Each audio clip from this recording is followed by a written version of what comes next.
So I'm very happy it's Saturday morning. I have a mug full of coffee and I have a table full of shells.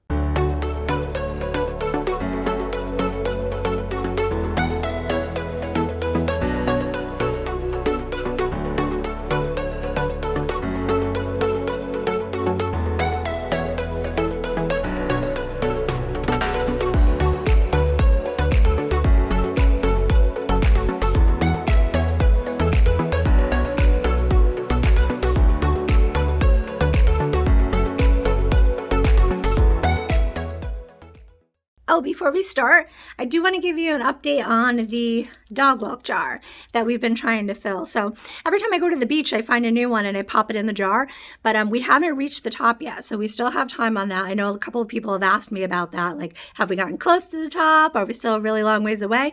But it is almost full. There's some condensation building up in the jar here, but you can still see in there. The jar is almost full of dog whelks. I haven't been as successful as that day that we went and found all of those dog whelks, this entire jar, like in one day. But every time I go, I do find one or two. So we will get there. I'm very hopeful we will get there probably in the next maybe month, maybe a couple weeks. I don't know. So stay tuned for that. I'll keep you updated. So without further ado, the shells. So this shell right here is a channeled whelk. And this was sent to me from Kim in New Jersey. She found this after the last storm, not the blizzard that we just had, but we had a snowstorm right before this past blizzard. And she had sent up pictures and then she sent me a box of shells. So this is a channeled whelk from New Jersey. And you can see there's some blue coloration in it. So what's interesting about New Jersey, and I'll touch upon this a little bit later, New Jersey and New York, they do a lot of dredging off the coast. So a lot of their shells are actually blue or black because they come from very deep, deep water. When we have storms up here, that's why we get really excited to find those deep blue and black shells because they get kicked up and churned around in the ocean during storms and then wash up on the beach. And that's usually when we find those blue and black shells.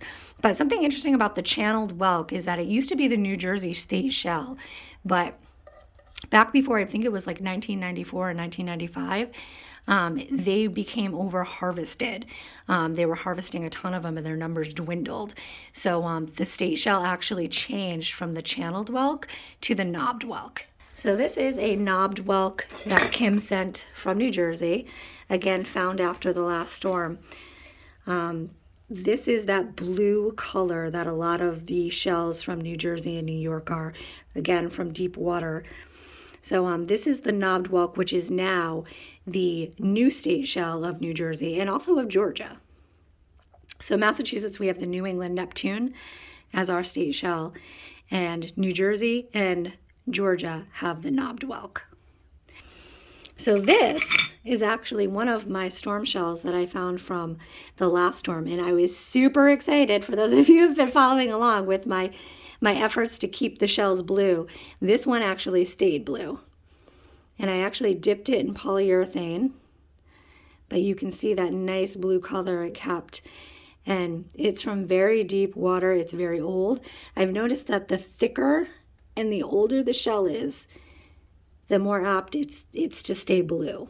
And I don't know the science behind that, and I will try to find it. And if I do find the answer to that, I will share it with you. But if anybody out there knows the answer to that, why the older, thicker, deep water shells tend to keep this blue-black color, and then the ones that are thinner that wash up, the blue turns to orange on the younger, thinner shells.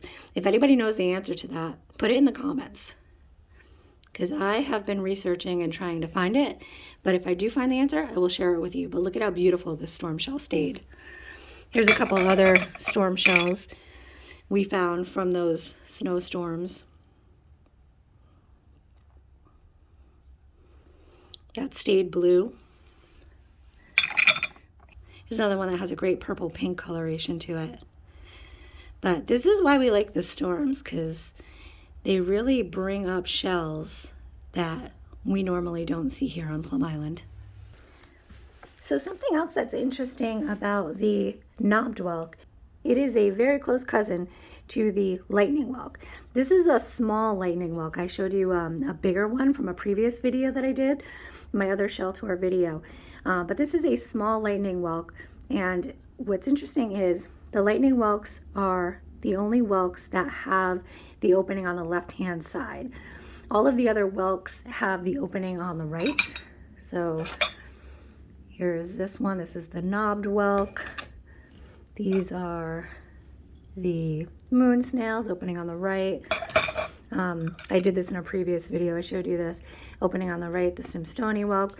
But the lightning whelk is the only one with the opening on the left, except for, fun fact here, and I did look this number up, one of 15,101 knobbed whelks can actually have an opening on the left, and it's called a sinistral whelk.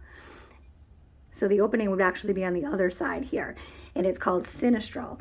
And a lot of shell collectors love to collect those because it is so rare. So again, that's 1 in 15,101 are actually born like that, which makes it super attractive for collectors.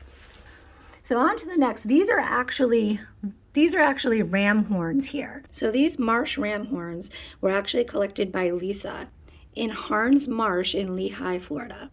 There's a land preserve there, and you can actually go and do some shelling there. She also got some apple snails there, which I will show you in a bit. So these are freshwater ram horns. And a lot of people like to add ram horns to their aquariums, their freshwater aquariums, because they're algae eaters, and they eat all of the algae from the inside and help keep their tanks clean. One other thing is that people think they eat the plant and the vegetation in their tanks, but that is actually not true. They don't eat healthy plants. They actually eat plants that are dying or decaying, and they eat the decaying leaves, which actually help the plants stay healthier longer. So that's a little fact about ram's horns that a lot of people don't know. They think they eat the vegetation when they don't. They don't eat any healthy vegetation. Another freshwater gastropod is the apple snail. And when I got these, Lisa, I was surprised on how light they are. They're very light and fragile. She sent me like a whole slew of them. I have a huge bag full of them. So there are a few different species, I believe 5 or 6 of apple snails. If you know, leave it in the comments. But Florida actually has a big problem with apple snails because they're super invasive. There's a species called island apple snails that were actually introduced to Florida through the pet trade. So people putting them in their aquariums and then not wanting them any longer, so they released them into the wild. And these things reproduce like crazy, and they eat the local vegetation. So by doing that, it can cause the ecosystem to collapse. So Florida has a huge problem right now. They do have another apple snail called the Florida apple snail, which is native to the land. And I believe, and I could have this backwards, so I believe that this is the island apple snail, and I believe this is the Florida apple snail. But if you know, leave it in the comments, because I'm just starting my research on that. So apple snails are actually called a mystery snail because they have a dual respiratory system that's both a gill and a lung that they use to oxygenate their blood, which means that they can live in the water and on land. These are some amazing shark eyes that Kim found after the last storm with the knobbed whelk down here after the last snowstorm we had. And you could tell it's the shark eye because the growth point of origin is actually covered with that little lobe flap down there, where northern moon snails actually have that deep impression there. Shark eyes have that flap. So these are really beautiful shark eyes that Kim sent from New Jersey. Thank you so much, Kim. These are awesome. These are really beautiful shark eyes, Kim. Thank you for sharing your collection. So these are base gallops that Kim had sent in. Again, 2 storm finds. They're those deep blue and black storm shell colors. If you haven't had a chance, I did do an entire video on scallops because I find them fascinating. They do swim. It's very fun and funny to watch. And they also have, base scallops actually have these really cool aqua and teal eyes. And they have about 200 eyes that line the front of their shells. So you should check that out. I have footage of that in that video. So check out the scallops video I did for more information on the scallop. Oh, so one thing I wanted to tell you, I lost some of the storm shells that I found. Not meaning that I can't find them because they're right here, but I lost them meaning, see how they broke? So what happened was when shells freeze, you have to be very careful when you thaw them out. If you don't, and they go from super, super cold weather to the warmth of your home, or if you run them under warm water or hot water, they actually start to break down. And you can see how brittle they become here. So I lost a few of my storm shells because of this. So they just start to kind of like fall apart, which totally bummed me out. But that happened to that one.